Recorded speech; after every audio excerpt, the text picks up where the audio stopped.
reviewed the situation in Egypt, Yemen unrest going on against President Saleh, who has also been there for a good long time. Mubarak, 32 years. Gaddafi, 40 years. The Assad dynasty in Syria, 30 years. Big targets in some ways. But with the internet, the telephones, and the Twitter and Facebook shutdown, somewhat harder to do under these circumstances.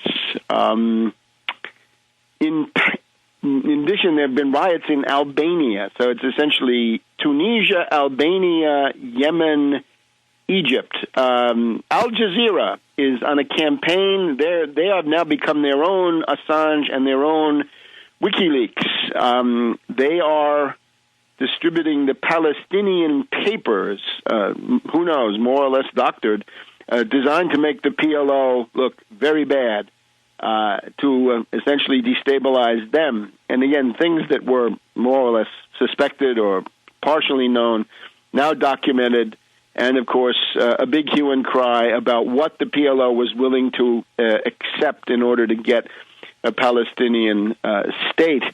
One of the things I think that goes out the window is this notion often spread that the Camp David meeting of 1998 or 1999, at the end of the Clinton administration, that Israel had come forward with a generous offer, which was rejected by Arafat. I think that is not borne out by these papers. Anyway, the idea is that the attempt by Al Jazeera, meaning British intelligence, to essentially destabilize the PLO, that's ongoing. So that should be added in. Now, the interesting question is, would Iran become the beneficiary of these destabilization operations that the U.S. is busily carrying out? Notice the U.S. was too weak to install Alawi in Iraq. Instead, we have Maliki, who is pro-Iranian. The U.S. is not able to prevent Karzai from going to Moscow and signing economic development deals that will allow Russia to rebuild the Soviet infrastructure at the expense of international lenders, reestablishing a Russian presence in Afghanistan. Can the CIA really think that they'll be able to control everything in Tunisia? Maybe they can. In Egypt, not so easy. In Yemen, certainly not easy, to say nothing of the other countries now being busily mentioned by the commentators here: Libya, Jordan, Algeria, Saudi Arabia, Syria, the Emirates of the Gulf. Some places there are really oppressive, but this is all now possible. Will Iran become the key beneficiary? Well, what do we see? In Lebanon, where we had an attempted color revolution in 2005, the Cedars Revolution, right, with the especially Maronite golden youth with flags and their Ferraris and Porsches driving through the streets in the night. Well, that has now turned into a government in which Hezbollah is one of the principal influences on the government of Lebanon that has just come in last week is Hezbollah. So the U.S., of course, freaked out about that. Democracy, okay, but only as long as it's our puppets.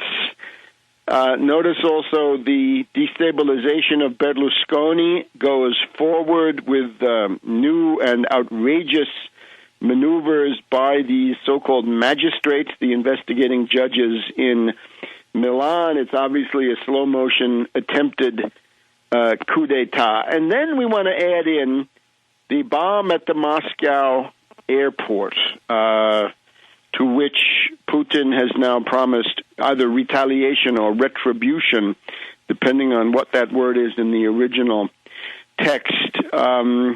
Well, whenever these things happen, right, we have to go back, and I urge you to go back to that extraordinary briefing given by Putin in his dacha at Nova Ogoreva in September of 2004, after the massacre of the children at the Beslan school, where he says there were circles in the West who want to destroy the Russian Federation the way Rome destroyed Carthage.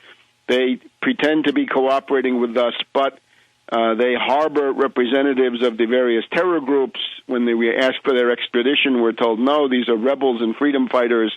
and then some very bitter commentary from Russia again this week. What is this talk about rebels?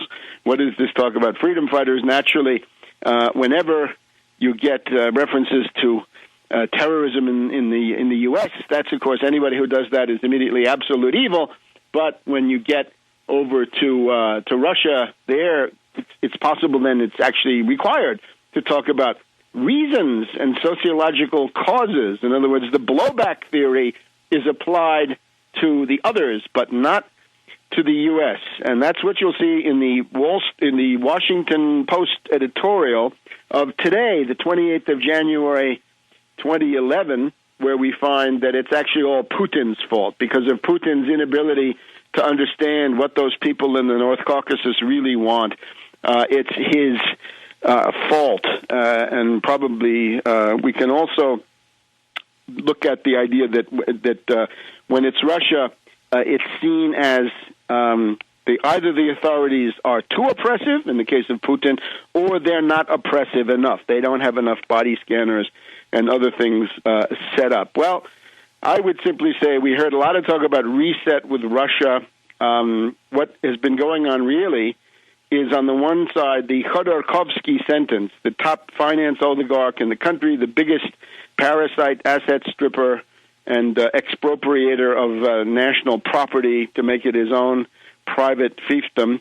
He's been sent back to jail for another 6 years, and, of course, the hue and cry in the West is enormous. Anybody that rich should be above the law. We finance oligarchs are above the law. That's pretty much what Medvedev heard now at Davos. So that's number one. U.S. and Britain not happy that their man Khodorkovsky has been sent back to jail. Secondly, the WikiLeaks, when we had this meeting between the so-called Russian opposition, this gaggle of dysfunctional, marginal people, and Michael McFaul, the Russian director of the National Security Council, one of the people who was targeted along with Putin, and perhaps second only to Putin, is Kadyrov. Kadyrov being the president of Chechnya installed by Putin. And behind Kadyrov is the so-called Gray Cardinal, Surkov, an official in the Medvedev entourage. So they were targeting the two of them in particular, Kadyrov. And is that because of human rights violations by Kadyrov, or is it because he has, by and large, succeeded in suppressing a significant amount of terrorism in Chechnya? The other one is the Karzai trip to Moscow. When the president of Afghanistan feels free to go to Moscow and to make these deals, this, of course, drives the U.S. up the wall. You remember about a year ago, Obama made a blitz emergency visit to Kabul after Karzai had gone to Beijing. That was bad enough, but now Moscow, no, it's too much. So this involves the Salang Tunnel in the Hindu Kush, hydroelectric plants that have to be rebuilt, and a gas pipeline from Turkmenistan to India that the U.S. is determined to stop, to sabotage. And generally speaking, all of these infrastructure deals are exactly what the U.S. is in Afghanistan to prevent. So listen to the details of this in a significant Russia Today commentary that I made the day of. So all of this going on. Now, the background, we can maybe come back to some of these themes in a minute, but the background now, the world economy, as these Davos finance oligarchs meet, what do we have going on? Well, European Central Bank says that inflation is rising all over the world, and the European Central Bank, of course, they have to be the deflationary hawks. In other words, they're the anti-inflation watchdogs of the world, and that's what we read in the Wall Street Journal on Monday, January 24th. Global price fears mount, and we'll hear about that when we come back in just a minute.